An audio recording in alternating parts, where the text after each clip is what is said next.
Lo- de la mesa, los tres de la mesa están, profe. estamos tres. Perfecto. Bueno, metele nomás. Ok, ¿Quieras? Como todo yo. Calcular en 15, 20 minutos. ¿Te parece? perfecto, profe. Comienzo. Antes que nada quisiera agradecer a los profesores miembros de mesa, al profesor Darío Sara, al profesor Víctor Saracho y al profe Robert León, y a los compañeros que están de oyentes. Eh, Paso a presentar el título, el tema de la tesis: la unión sustancial del hombre y su moral como bien común en la antropología, de Santo Tomás de Aquino. La hipótesis central consiste justamente que el hombre es una unidad sustancial y que tiene como fin moral el bien común. El trabajo está dividido en 3 capítulos y una conclusión. En el primer capítulo estudiamos de manera breve algunos aspectos de la vida de Santo Tomás, así también como las fuentes de las cuales se nutre para organizar y para construir su sistema filosófico, y por sobre todo tratábamos el problema central de la cuestión, es decir, la pregunta fundamental sobre el hombre: ¿qué es el hombre? En el segundo capítulo estudiamos los fundamentos metafísicos de la antropología de Santo Tomás de Aquino.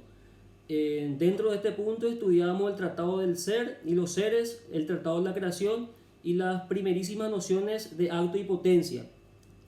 En el tercer capítulo observamos la antropología en sí de Tomás de Aquino, la unión sustancial del hombre, la dignidad de la persona humana y la moral en 2 aspectos: en el aspecto como fin último que tiene el hombre y el bien común. Paso a desarrollar brevemente algunos puntos más resaltantes de la filosofía y de la antropología misma de Santo Tomás de Aquino. Referente al primer capítulo, quisiera realizar una especie de historia sobre la pregunta: ¿qué es el hombre? Bien sabemos que la filosofía en sus primeros inicios no se ocupó estrictamente sobre el hombre, sino más bien su interés giraba en torno al qué. Ya con los sofistas, el problema central de la filosofía se desplaza hacia el hombre y aparece Sócrates y le da un realce a esta cuestión y se pregunta por la naturaleza del hombre, por la esencia del hombre y su fin último. Platón y Aristóteles van a ser los grandes sistematizadores de la antropología filosófica en la antigüedad, en la filosofía griega. Sócrates, por ejemplo, sostenía que el hombre es su alma. Decía esto porque sostenía que el alma es lo que nos caracterizaba y nos diferenciaba de los animales. En Platón tenemos la misma línea que su maestro Sócrates. También va a sostener que el hombre es su alma, pero en Platón ya observamos una acentuación estricta hacia este aspecto, hacia el alma, y el cuerpo que queda un poco de lado, ¿sí? Entonces hay como un fuerte dualismo en Platón. No voy a entrar a observar detalladamente estos puntos, solamente quiero mencionar cómo va evolucionando el tema del hombre. Aristóteles también va a sostener que el hombre es su alma porque es la parte más elevada, la parte más grande que posee el hombre, el ser humano. Y también que el hombre es un ser racional y un ser político. Aparece el pensamiento cristiano en un determinado momento y los primeros filósofos cristianos, entre ellos San Agustín, van a decir ellos, el propio Agustín va a decir que el hombre es creación de Dios. Por lo tanto, al ser creación de Dios, es creado a imagen y semejanza de éste. Pero a San Agustín no le va a interesar tanto el hombre en abstracto, sino más bien el hombre más particular, el yo propiamente dicho, el individuo que es irrepetible. Y así podemos también observar esa definición que Boecio nos deja, que es: la persona es la sustancia individual de naturaleza racional. Esta definición va a llegar hasta Santo Tomás de Aquino. Y él lo va a desarrollar a su manera. Entonces, en este primer momento, lo importante es observar y decir qué es el hombre. Y pasamos ahora al segundo momento, al segundo capítulo, donde observamos los fundamentos metafísicos de la antropología de Tomás. Etienne Gilson, al estudiar la filosofía de Santo Tomás, dice que la única puerta verdadera de acceso para un conocimiento apropiado del tomismo es un conocimiento adecuado de la filosofía del ser, junto en relación con un conocimiento adecuado de la noción de Dios, una noción exacta de Dios cristiano. Y tenemos que hacer notar que la metafísica del ser de Santo Tomás de Aquino es una síntesis de la metafísica de Aristóteles y de la metafísica de San Agustín. De Aristóteles toma el fundamento empírico y todo el edificio, y de San Agustín agarra y remata hasta las regiones divinas, ¿verdad? Entonces vemos claramente que la metafísica de Santo Tomás parte esencialmente de los seres para llegar al ser necesario, al ser absoluto, al ser infinito, que en este caso va a ser Dios. Y por lo tanto la metafísica de Santo Tomás de Aquino es una metafísica realista, una metafísica que parte de los hechos. Entonces, ahora pasemos un poco a observar lo que es la noción de la creación. La creación es una categoría que los cristianos introducieron al mundo de la filosofía, ¿sí? Entonces, podemos preguntarnos qué es la creación. Y la creación es la acción de Dios sacando el ser de las cosas de la nada.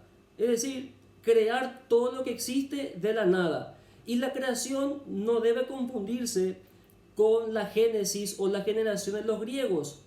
En la generación se requiere un sujeto, sin embargo, en la creación de la nada justamente no se requiere ningún sujeto. Dios, que fabrica, que crea, no necesita de algo preexistente para crear. En síntesis, en pocas palabras, la creación es esta: sacar algo de la nada, o mejor dicho, dar el ser de la nada.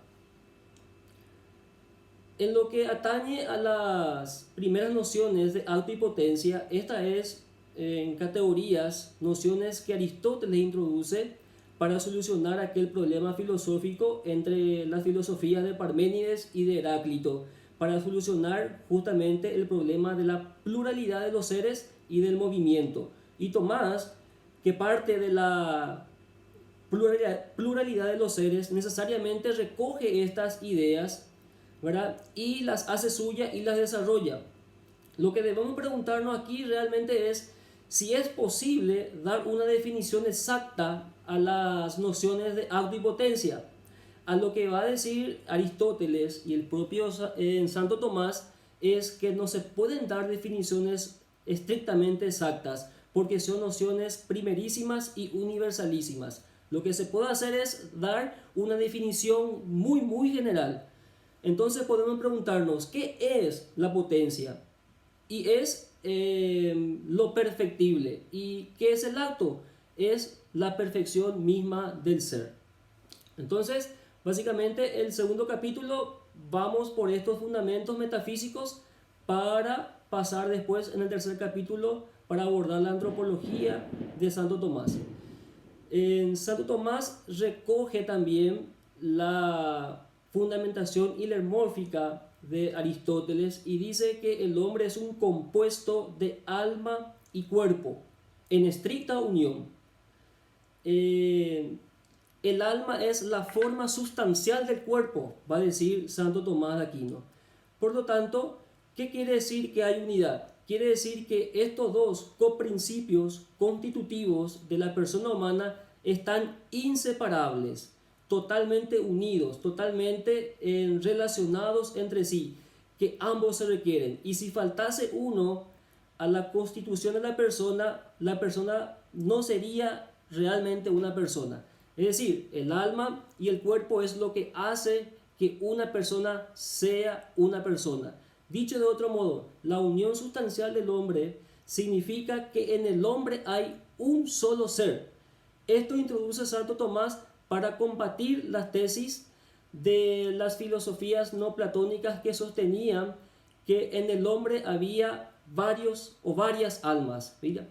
Para combatir justamente las filosofías pluralistas referente a la existencia del alma. Pasemos ahora a la dignidad de la persona.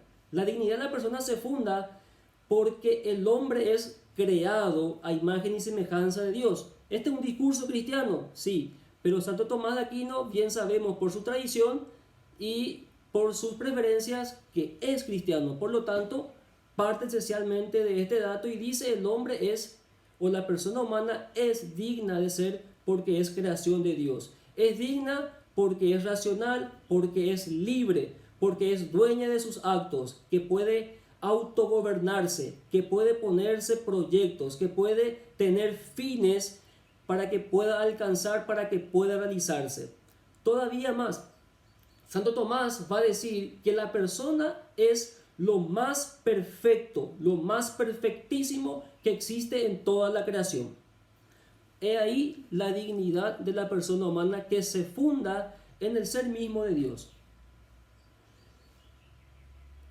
También Santo Tomás en su moral recoge algunos presupuestos de Aristóteles y lo desarrolla. Por ejemplo, el tema del fin último. Santo Tomás dice, siguiendo Aristóteles, que el hombre tiene un fin último y el fin último del hombre es la felicidad. Entonces nos preguntamos, ¿qué es la felicidad para Santo Tomás? Entonces él va a responder que es la contemplación de Dios. Entonces todas nuestras acciones, va a decir Santo Tomás, deben estar ordenadas a llegar a nuestro fin último, que es nuestra felicidad, que es Dios. Y el bien común a nivel general es el mismo Dios. ¿Por qué? Porque Dios crea todo lo que existe y en la creación pone fines, pone un orden, y todo este orden debe estar organizado y direccionado a Él. Por eso Él es el bien común. Pero sabemos bien que esto tenemos que trasladar a lo social. Y Santo Tomás dice que el hombre es también un ser social por naturaleza y tiene que realizarse, tiene que perfeccionarse en la sociedad. Con los otros, el hombre, la persona humana, alcanza su perfección. Y en última instancia, el bien común es el respeto del bien particular en la sociedad. Por lo tanto, podemos observar aquí que la sociedad tiene una responsabilidad fundamental: resguardar los bienes particulares que van a ser en el fondo resguardados en un bien común final. Y este bien común final a que todos tenemos que tender, según la antropología de Santo Tomás de Aquino, es Dios. Entonces, básicamente esto es mi presentación. Quisiera decir muchas cosas más, pero en honor al tiempo me delimito en estas cuestiones.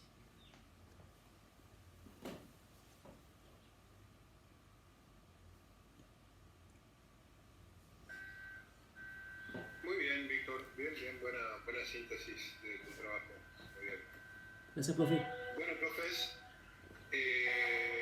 adelante si tienen preguntas.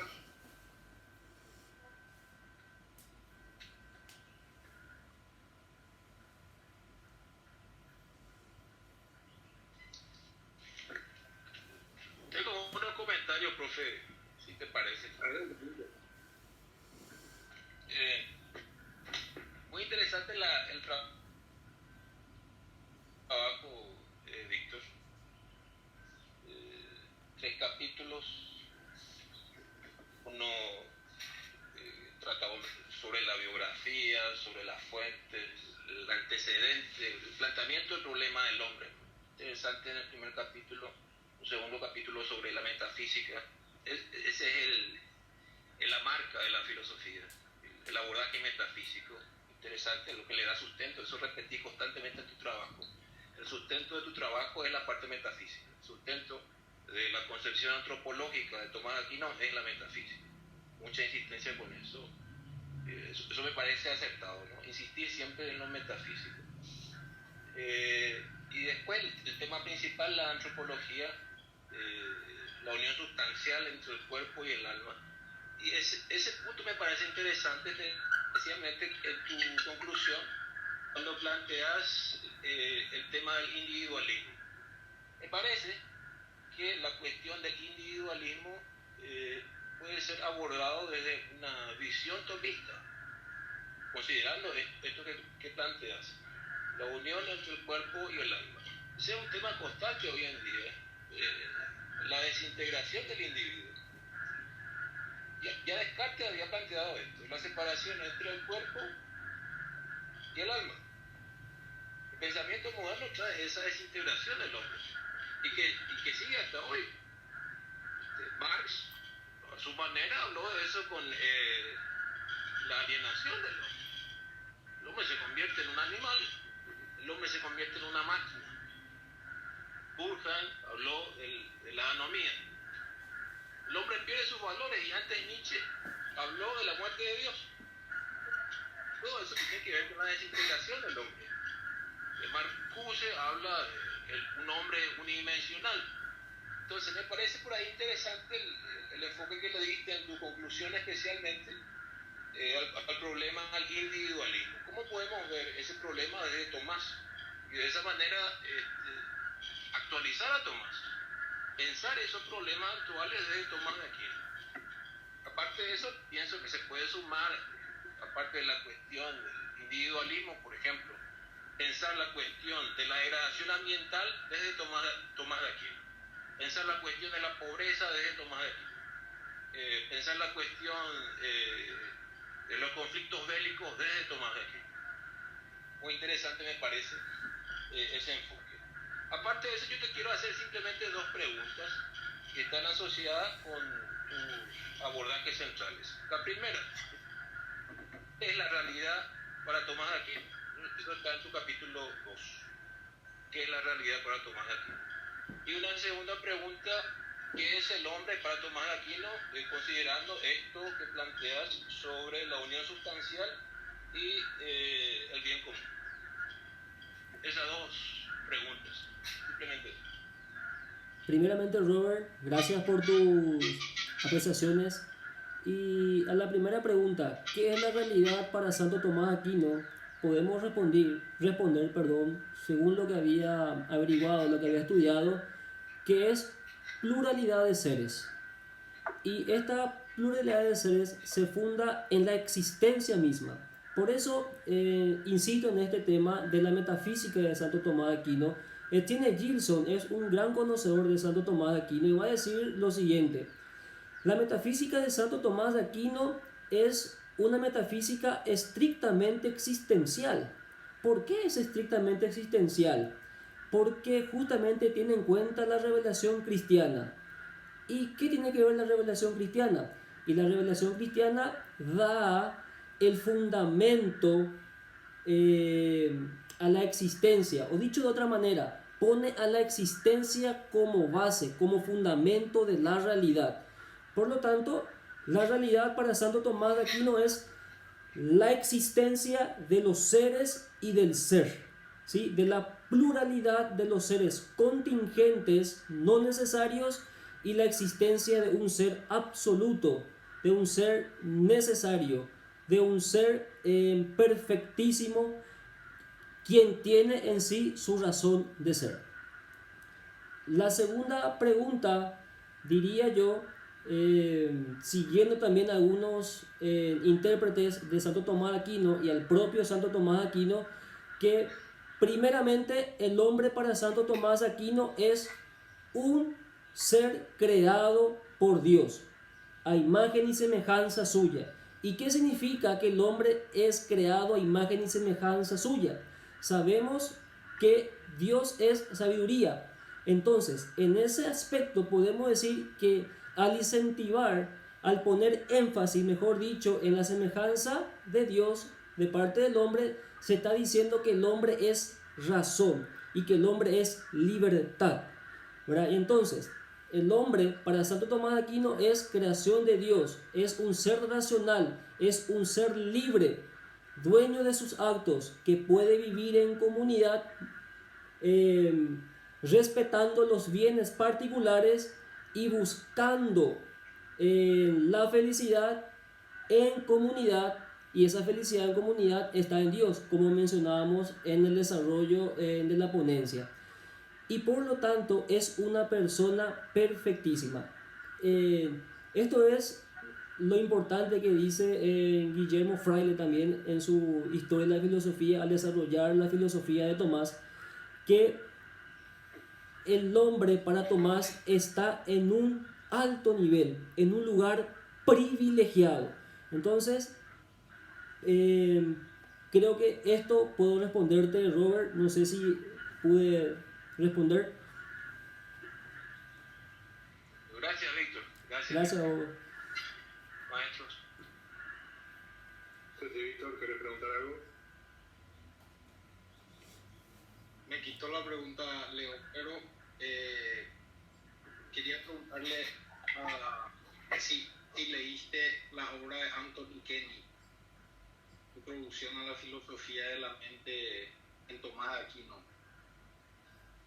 Sí, estuvo dentro de tu bibliografía. Pregunto nomás. Profe, no lo llegué a leer, no pude acercarme a ese texto, maestro. Justamente ahí el tema de la mente humana y su proximidad a la perfección de Dios, bastante interesante, explica a lo largo del libro, ¿verdad? Pero me llamó la atención eso, que se le puede tomar a Tomás de Aquino como un filósofo de la mente totalmente apartado, y es más, se lo puede estudiar totalmente apartado del contexto religioso. Se puede hacer un estudio de él sin problema, laico, dice Anthony Kenny, en especial en el abordaje de la mente humana, ya que tanto dualismo hay y tanta falta de la unidad del hombre, ¿verdad? Una visión unitaria del hombre, porque estamos llenos de dualismo y llenos de tipos de mentes raras por el New Age y todas esas cosas. Algunos dicen, parece que no tenemos un ego, sino que somos una pluralidad de mentes. No somos uno, sino que somos varios, y cosas así bastante complicadas. Y creo que una visión de la mente desde Santo Tomás de Aquino sería muy interesante, porque justamente haciéndote desde esa obra, me dijiste que no leíste, ¿verdad? Pero el sujeto como esa unión mente-cuerpo, que es un solo ser, metafísicamente, eso es lo que te preguntó León, ¿verdad? Pero ¿cómo definirías sencillamente esta unidad metafísica que es el hombre, ¿verdad? En Santo Tomás. Esa es mi pregunta. Y, profe, te respondería lo que ya había dicho en la exposición. Al decir la unión sustancial del hombre, estamos diciendo que en el hombre hay un solo ser, que no hay varios seres, que no hay varias almas, o podemos también decir que el hombre es uno gracias a esa relación indisoluble de alma y cuerpo, de materia y forma. Si ambos... Como decía Aristóteles, estos son principios, pero la cosa que existe es única. Es una, perdón. Está muy bien. Está, profe. Gracias, Sí, profe. está bastante bien la tesis. Gracias, Pancho, gracias. Es todo. Bueno, Víctor, yo también coincido con que tu tesis está muy bien. realmente está muy bien hecha, muy minuciosa, bien, bien estructurada, con buena bibliografía. Yo creo que está muy bien, es un excelente trabajo, con lo cual ya te adelanto mi voto, ¿no? De alguna manera. Gracias, maestro. No hay por qué, viejo, está muy bien hecho y me parece que es bueno reconocerlo, es un buen trabajo. Pero una cosa, una es, Tomás tiene una serie de interlocutores, ¿no? A los que él, bueno, una de las cosas que tiene Santo Tomás es que advierte en cada cuestión con quién está hablando y a quién le discute, ¿no? Y hace como una reseña, fulano dice tal cosa y sultano o mengano lo apoyan, sin embargo mengano objeta. En todas las cuestiones las trabaja así. Y hay una insistencia muy fuerte con el tema del averroísmo. Y el averroísmo sostiene el principio de doble verdad.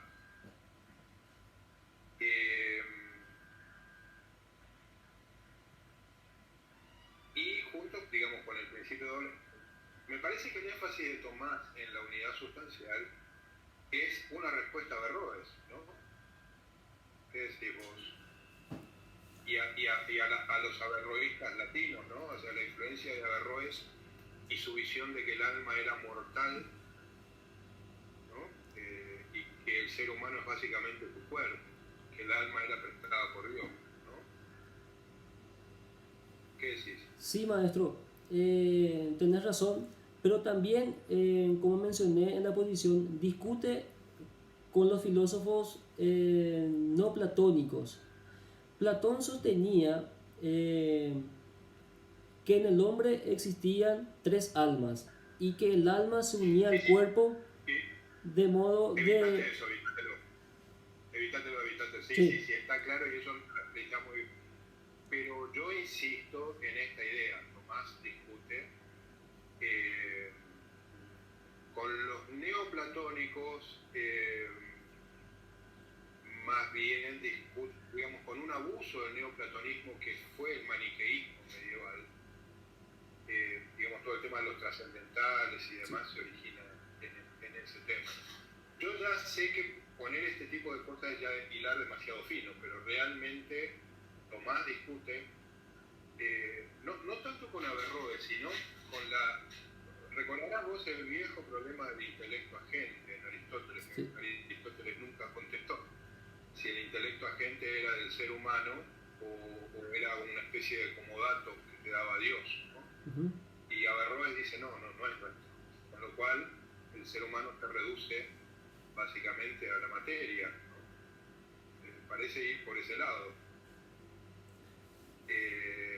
Con los neoplatónicos parece que discute más bien sobre la realidad, digamos, el dualismo, por supuesto que eso lo mencionaste. Está muy bien, está muy bien ese aspecto. A mí me parece que también está esta otra cuestión del averroísmo. Que además él lo dice, él lo señala como un gran error, ¿no? Sobre todo a su interlocutor que era Siger de Brabante. Sí. En París él tiene una discusión con Siger de Brabante, y el neoplatonismo de los franciscanos, sobre todo Buenaventura, ¿no? Pero parece ir por otro lado. Es una impresión mía, con esto no estoy invalidando tu trabajo, a mí me queda, yo no soy especialista en Tomás, pero a mí me parece que cuando Tomás habla de la unión sustancial, está discutiendo con lo que dijo Averroes de que el alma es mortal. Que el ser humano es mortal y que el alma no es nuestra. Sí, maestro.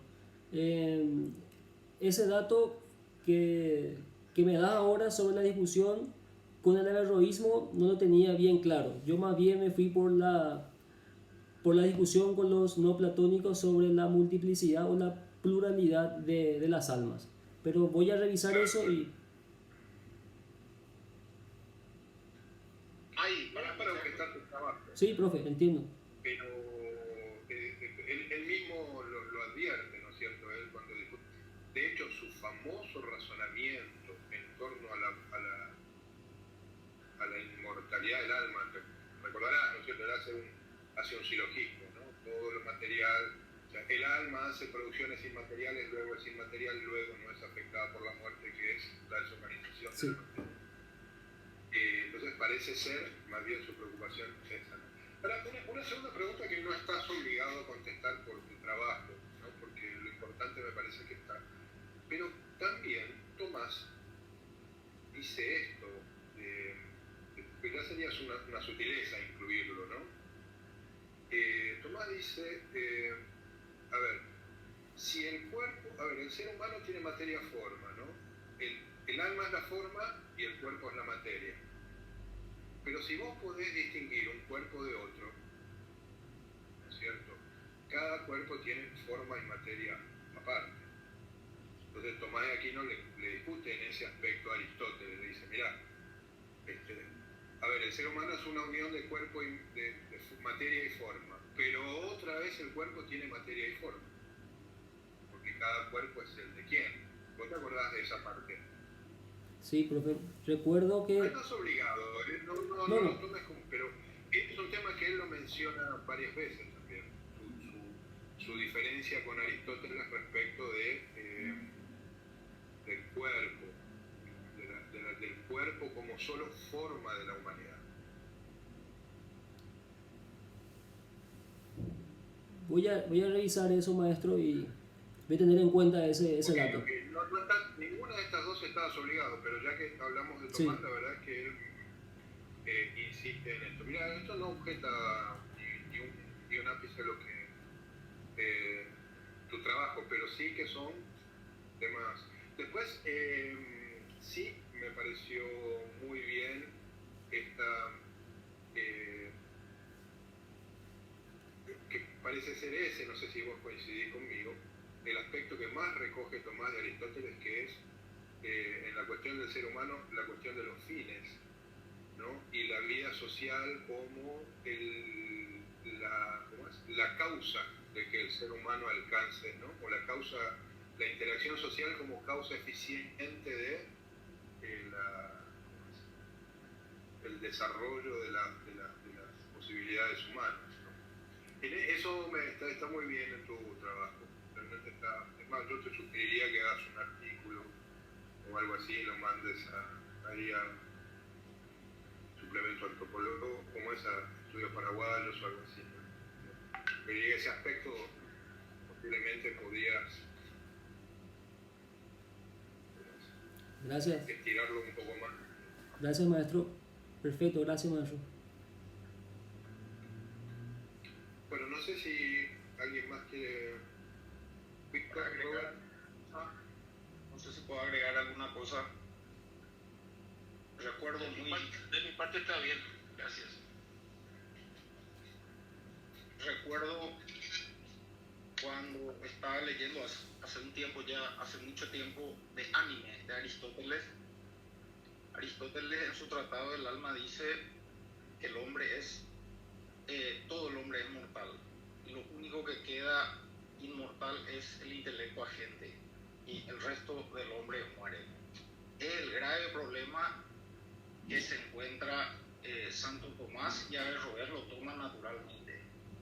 Lo lee así, digamos, casi de manera fideísta. Aquello que Aristóteles dice en su obra de Anima, que lo único inmortal es el intelecto agente y el hombre, es decir, todos nosotros morimos, no hay nada que sobreviva ahí, en el Anime por lo menos, en el Tratado de Alma de Aristóteles.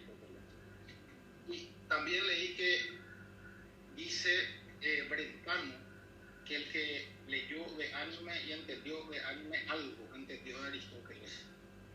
Y él afirma, es muy seguro, y tengo marcada la lectura, dice que todo el hombre, a excepción del intelecto agente, es mortal.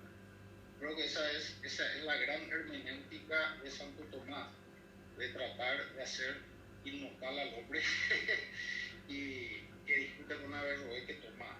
Creo que esa parte a mí me da rajatabla. nada más que eso, me hizo recordar lo que está diciendo el profesor Darío. Creo que el Caracú está ahí el problema que usa de anime de Aristóteles. Bien, profe. Soy todo. Bueno,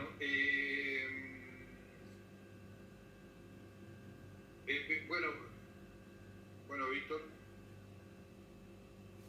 porque un amigo es una luz. Ahora los tres vamos a tomar una decisión. Te voy a mandar, escribime acá en el chat tu mensaje que te... O sea, yo no te debería, estamos de acuerdo en enviarle por lo menos si aprobó, si no aprobó por teléfono, porque si no va a tener que comunicarse con... O sea, yo tengo que hacer el acta y mandarle a Arnaldo. Y entonces yo te voy a mandar un mensaje, ¿te parece? Ah, vos me mandaste un mensaje. Sí, te voy a decir si aprobaste o no, y después hablas con Arnaldo, yo también lo voy a llamar a él. Y voy a enviar ahora mismo el acta, de tal manera que vos puedas ya comunicarte, ¿sí? O sea, en media hora llamarlo a Arnaldo y tenés la calificación. Perfecto, profe. Te agradezco por todo más. No, muy bien, buen trabajo, viejo, y felicidades. ¿Cuánto tiempo estuviste haciendo esto? Casi 2 años, ¿no? Casi 2 años. Pero Buen trabajo, viejo. no fue bien continuo. Hubo periodos que dejé, hubo periodos que retomé. Y es siempre. Así hicimos todos, así Sí. que tranquilo. Gracias. Vas a devolver el traje que alquilaste. Sí, Hicimos la nota ahora enseguida. Dale. Gracias, profe. Hasta luego. Dale, cuídate. Hasta luego, Robert. Profe Víctor, gracias.